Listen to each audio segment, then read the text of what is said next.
What kaya ako gulay? Gulay. What? Kablog tayo ha. Ha? Hindi ako. Nag-araw ka. Para may sinihan sa mga viewers natin.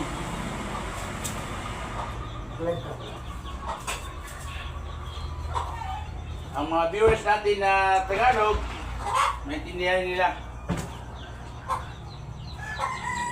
At ang pag-Tagalog natin ay minsan mayroong kasamang Bisaya ay Bart, anong ulam? mayroon tayong Sure. lawoy na gulay. Pinitas natin. Lakoy.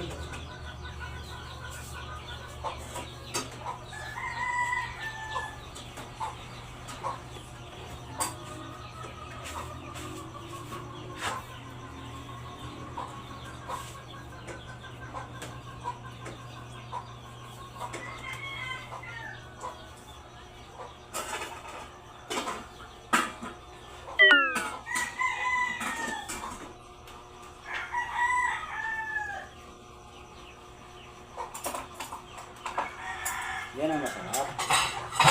Kanin na lamig.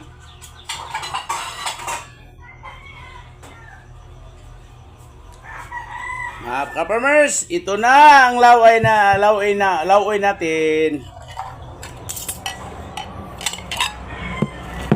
Dito ka, Shot. Hanap ka ng upuan, Shot. Dito, Shot, para makita tayo sa camera na Go, go, go. nagkain tayo. Kala ng mga viewers natin, wala tayong nagbablog sa produkto natin. Tikman natin yung produkto natin. Kita sa kanila. Magmukbang kaya tayo. Mga farmers, ito na. Guys, Tingnan niyo yung ulam namin mga farmers. Itong guys ha. farmers na mahirap. Tingnan niyo mga farmers. Ngayon lang namin ito nagawa mga farmers. Pag-isipan ko, ipakita ko sa inyo yung pinitas namin na gulay doon sariwang-sariwa. Guys, mukbang kami ng okra guys oh. Tingnan niyo mga farmers oh. Ayan, si Isyo to. Shoot, kain naman kayo, Shoot. Meron pa oh. Bilisan mong kain, Shoot, kasi dami tayong trabaho araw-araw. Tayo lang ang mga gawa natin ay tayo lang. Lahat. Bawal sa atin magutuman. Dapat palagi tayong busog para ma-catch up natin yung mga trabaho natin sa araw-araw.